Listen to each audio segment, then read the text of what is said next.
I've never seen a superhero movie this brutal. The once mighty Wolverine, he became a decadent ride-hailing driver. At the age of 197, he wears reading glasses. He walked with a limp. His steel claws were rusty. He yanked it out. Professor X now has Alzheimer's disease. And here's what's even scarier. A year ago, Professor X suddenly fell ill at school. His powerful mental power has spun out of control. He killed 7 X-Men on the spot. He also injured 600 innocent humans nearby. That made him the government's most wanted man. And here we are. There hasn't been a new generation of mutants in 25 years. The mutants of the past are almost all dead, and Wolverine and Professor X can only live on. They struggle. So every time Professor X had a seizure, Wolverine is in pain. He used sedatives to stop the professor from falling ill. On this day, Caliban found an Edmund alloy bullet from Wolverine's pocket. Although Wolverine is reluctant to admit it, but Caliban knew the bullet was meant to kill himself. Wolverine didn't want to explain too much, so he went out to work. Soon he received an order. After he followed the navigation to the destination, a woman emerged from the room. She knew everything about Wolverine. She took out $20,000 and asked Wolverine to send her and the girl to the Garden of Eden on the border. Although Wolverine knew something was wrong. But now is the time for him to use his money. He had no choice but to promise the woman, who knew that the next day the woman died in the rental house, and the girl disappeared. Wolverine was afraid of getting into trouble, so he hurried home. He was going to transfer the professor. But then, Caliban found a school bag and a bouncy ball in the trunk of the car. Just then, a man named Donald came in. He's the director of security at the Alkali Institute for Genetic Modification. It means the security captain. He came here to get Wolverine to hand over that little girl. He thought the girl had been taken by Wolverine, but Wolverine had no idea where the girl was. Suddenly, Donald was knocked unconscious by a flying stick, and it was the little girl who knocked Donald out. The little girl's name is Laura. She somehow sneaked into Wolverine's car. Professor X likes Laura very much, because a few days ago, Professor X found her telepathically. They have become good friends through spiritual communication. The professor said that Laura was a new mutant. But Wolverine didn't believe it. After all, it has been more than 20 years since a mutant was born. Just as Wolverine was about to take the professor out of here, Donald's mercenaries came here. The mercenaries beat Wolverine to the ground. Then Donald sent someone into the house to catch Laura. Laura faced these men who came to capture her. She seemed very calm. After a while, everyone only heard screams coming from the room. Then Laura came out holding the man's head. It turned out that Laura's superpower was the same as Wolverine's. Also, although she is young, but her fighting power should not be underestimated. She is like a fierce little wolf. She wields Edmund and Golden Claw. She easily took out 2 mercenaries, then she quickly fled into the house. Her super healing ability is not afraid of bullets at all. After she entered the house, Laura became the shadow assassin. Her claws became the deadliest weapon. Her every blow was precisely inserted into the enemy's vital point, but around the corner, she was still captured by the enemy. Seeing this, Wolverine immediately rushed up to help her out, and Laura had steel claws on her toes. Wolverine saw Laura break free from her enemies. He hurried back to the car. He drove forward. Laura flipped and jumped on the front of the car. Then she got into the car through the window. Wolverine raced all the way. The enemy chased after him. When his car came to the side of the tracks, Wolverine went to the extreme.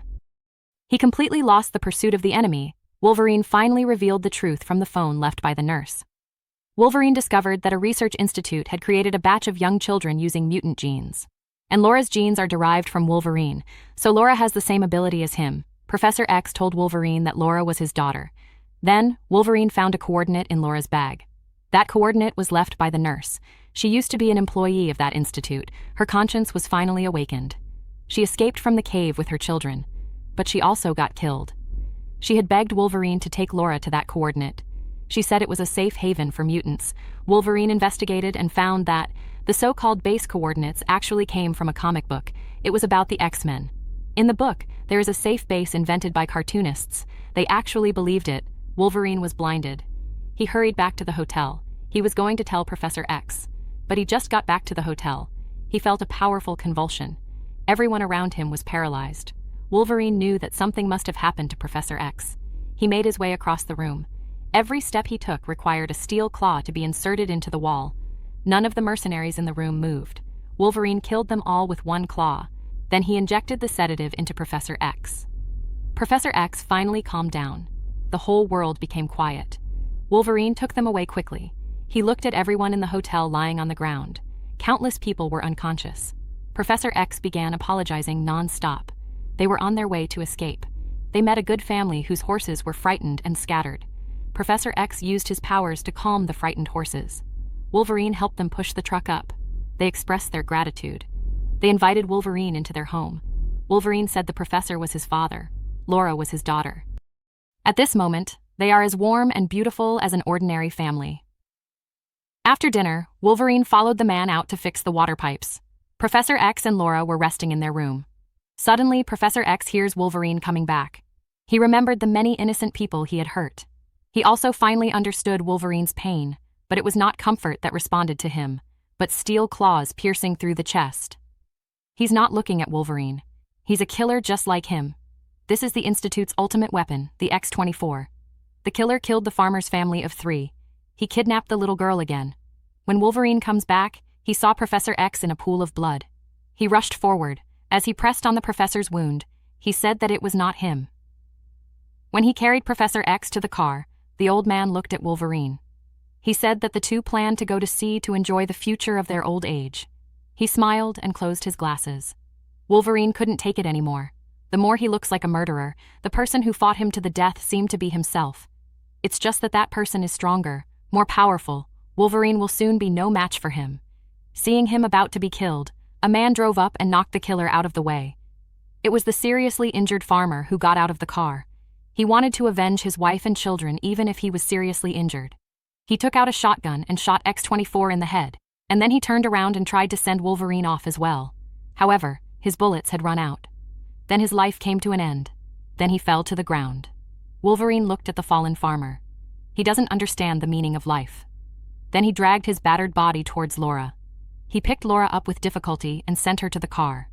He continued north with the cold body of the professor. The next day, they came. They rescued X-24. Then, they injected new mutant genes into his body. X-24 came to life. He gets stronger again. Wolverine buried Professor X in a verdant forest. He wanted to say a eulogy, but he could only choke up and say that at least there is still water here. Professor X wants to spend his old age at sea. But he died so tragically. Laura took Wolverine's hand to comfort him. But where should they go next? They got into an argument. After all, the Garden of Eden is a fictional place in comic books. It doesn't make any sense for them to go there. But Laura kept reciting the names of his companions. She still insisted on going there. Finally, Wolverine had no choice but to continue to the Garden of Eden. Wolverine was seriously injured. His condition is getting worse and worse, so Laura told Wolverine to rest. Let her drive instead. When Wolverine woke up the next day, he found himself in the Gobi. Laura waved excitedly at him from above. There's a real mutant colony here. It turned out that this place was built by the children who escaped. The Garden of Eden is also what they call a secret base. Those kids want to give Wolverine serum to make him recover quickly, the leader said. This serum can make people stronger in battle. He only needs to control the dose to help him recover from the injury, but Wolverine still refuses to inject. In the evening, Wolverine woke up from a nightmare. Laura silently stood by his side. She took out Wolverine's treasured Edmund alloy bullets. She questioned him about the purpose of the bullet. But Wolverine took the bullet and told Laura, only this bullet can end his life of sin. After saying that, Wolverine fell asleep. But Laura quietly took the bullet away. The next day, when Wolverine wakes up, he found there was no one here but a bottle of serum. It turned out that the children had already left. They were ready to flee across the border to new shelters. Suddenly, Wolverine noticed a large number of drones flying towards the woods ahead. Wolverine had a premonition that the children were in danger. He looked down through his telescope. Sure enough, the mercenaries had already chased after them. Wolverine didn't hesitate. He took the serum and chased after it. At this moment, mercenaries were frantically pursuing children in the woods, and Wolverine ran a few steps, panting and losing his strength. In order to rescue the children, he didn't care so much. He directly injected the whole bottle of medicine into his body. He was resurrected in an instant full of blood. Wolverine is back on his feet again. Along the way, he killed an enemy with one claw. He watched as Laura was surrounded. Wolverine rushed up again recklessly. With the cooperation of the two of them, the enemy was quickly destroyed. But as the number of enemies increases, Wolverine's medicine quickly lost its effect. He looked at the children who had been caught. The two of them are ready to cooperate in a wave. Wolverine takes the initiative to expose himself in front of the enemy. Just then, the PhD from the Institute came over. He looked at the weak Wolverine. And he told the truth. He said there would be no more mutants in the world. It's because he added a potion to human food. That potion can kill the mutant X gene to prevent the birth of mutants. He proudly said that he was a hero of mankind, but he never expected Wolverine to use a gun. Laura watched as Wolverine succeeded. She also came out from behind the enemy. The mutated children also immediately fought back. They wiped out the remaining enemies. And the desperate Donald released X-24. Wolverine faced this young version of himself. Wolverine has long since lost the power to fight. He was casually beaten all over his body. Laura saw that Wolverine was in danger. She rushed up without hesitation. She got into a scuffle with X-24, but her strength is not enough to fight against X-24. Just as Wolverine was about to step forward to help, behind him, Tannard shot an arrow into Wolverine's thigh. Then he fixed Wolverine to the armored vehicle. He was going to drive out of here. Unexpectedly, he was intercepted by the children. He was instantly surrounded. And finally, the kids did their own thing. They managed to get rid of Donald. At a critical juncture, Captain Kidd uses his superpowers. He uses an armored vehicle to suppress the X-24 to the ground. Wolverine understands that this is just a temporary delay. He let the children escape first. He himself stayed on defense. Just then, X-24 has broken free. He dragged his claws through Wolverine's shoulder. In the end, Wolverine was nailed to the stake by him, just as X-24 was preparing for its final blow. Suddenly, a gunshot sounded. Laura ended it all with Wolverine's alloy bullet, but Wolverine was already dead. His feeble self-healing ability couldn't heal this huge wound at all. Before he died, Wolverine told Laura, he told her not to become what they wanted her to be. In Laura's grief, Wolverine has completely left this world. All the mutant children buried Wolverine together. Laura put the crucifix into an X. The era of the X-Men also came to a tragic end.